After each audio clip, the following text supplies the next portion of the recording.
ဆိုရင်ဒီတင်တန်းမှာလက်သေးဆက်နေရရင်မလေးဘယ်နှမျိုးရသွားလဲ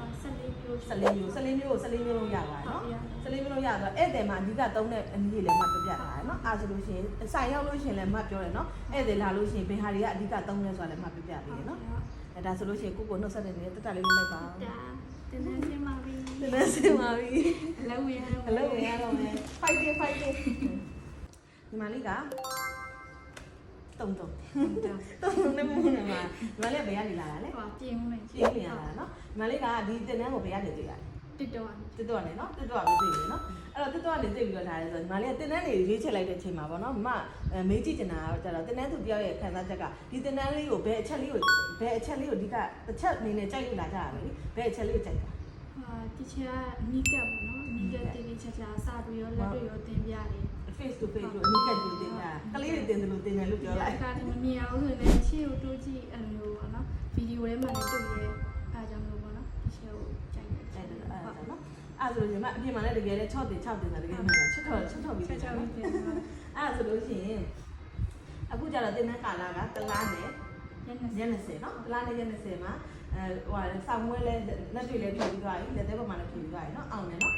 ပြီးတော့ဟိုဗာလဲစားရွက်ပေါ်မှာလည်းဖြည့်ပြီးသွားပြီနော်ပြီးတော့အခြေခံကြီးတွေအကုန်လုံးလည်းပြီးသွားတယ်ဒါညီမလေးရဲ့လက်ရလေးနော်ဒါညီမလေးအဲ့ဆိုညီမလေးတင်တဲ့ပြီးသွားတဲ့အချိန်မှာညီမလေးခုလက်ရှိဘာလုပ်မယ်လို့စဉ်းစားထားလဲဒီချက်ဆိုင်မှာပေါ့နော်ဝင်လုပ်မယ်ဒီညီမလေးကတော့ဟိုပေါ့နော်ကိုယ့်ရဲ့ဆိုင်မှာဝင်လုပ်မယ်ညီမလေးပဲဖြစ်ပါတယ်သူဆိုလို့ရှိရင်တင်တန်းဆင်းသွားတယ်ဆိုလို့ရှိရင်ဂျူနီယာနေအပ်နဲ့ဝင်မှာပေါ့နော်ဒီညီမလေးရဲ့ကိုယ့်ရဲ့ဆိုင်မှာဂျူနီယာနေအပ်နဲ့ဝင်မှာသူကဘာဖြစ်လို့လဲဆိုတော့တင်တန်းတော့ပြီးသွားပြီဒါပေမဲ့လက်တွေ့ဧည့်သည်ကိုကင်တယ်ဆိုတော့ဧည့်သည်ကိုလောက်တယ်ဆိုတော့ service ပေါ့နော် experience မရှိသေးတဲ့အတွက်ကြောင့်မလို့ तू က junior နဲ့ဝင်မှာနော်အဲ့တော့ဒီမှာသူ့ရဲ့လက်ရလေးနော်ဒါကတော့အချောမတက်ရသေးဘူးဗီဒီယိုရိုက်ခံနေလို့မို့လို့ခေါ်လိုက်တာဆိုတော့နော်ဒီမှာသူ့ရဲ့လက်ရလေးပါဒါဆိုကိုယ့်ရဲ့အလုံးမှာပြန်ပြီးသူ့ကိုသွင်းပေးမှာဒီကိုယ့်ရဲ့ဆိုင်မှာပေါ့နော်ဒီနေ့ရေကလေး Nail and Food Spa Simlight ဆိုင်ခွဲမှာသူအလောက်ခံမှာဖြစ်ပါတယ်ဒီညီမလေးကကိုယ့်စီမှာလောက်ပြီးပြီဆိုတော့မှသူဒီအလုံးက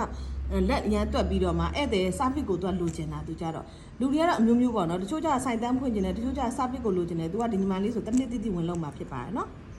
အဲသူ့ရဲ့လက်ရလေးပဲဖြစ်ပါတယ်ဒါဆိုတော့စူးစမ်းမှုအတွက်ညီမလေးကိုဂုဏ်ပြုပါတယ်နော်ကဲပြီးသွားလို့ရှိရင်မကလက်ဆောင်လေးပြပါအောင်မယ်ကဲကြလိုက်ပါနော်အဲဆိုလို့ရှိရင်တင်တန်းမှာအခုလောလောဆယ်ညီမလေးညီမလေးကဗီဒီယိုကတွေ့လို့လာတယ်ဆိုတော့အပြင်မှာတင်တော့ပွဲချမှုရှိတယ်ရှင်းဗီဒီယိုလေးကအတိုင်းဗီဒီယိုလေးကအတိုင်းပဲเนาะအနီးကပ်ပဲเนาะအဲဆိုရင်ဒီတင်တန်းမှာလက်သေးဆက်နေရရင်မလေးဘယ်နှမျိုးရသွားလဲ14မျိုးလုံးရသွားတယ်เนาะ14မျိုးလုံးရသွားဧည့်သည်မှာအဓိကသုံးတဲ့အနည်းလေးလည်းမှတ်ပြပြတာเนาะအဲဆိုလို့ရှိရင်ဆိုင်ရောက်လို့ရှိရင်လည်းမှတ်ပြောတယ်เนาะဧည့်သည်လာလို့ရှိရင်ဘယ်ဟာတွေကအဓိကသုံးလဲဆိုတာလည်းမှတ်ပြပြပေးတယ်เนาะအဲဒါဆိုလို့ရှိရင်ကိုနှုတ်ဆက်တဲ့နေတဲ့တက်တက်လေးလုပ်လိုက်ပါတင်တန်းစင်ပါပြီအလုပ်ဝင်ရတော့မယ် fighting ရပါပြီကဲဒါလေးရတယ်မလေးတင်လိုက်တော့เนาะ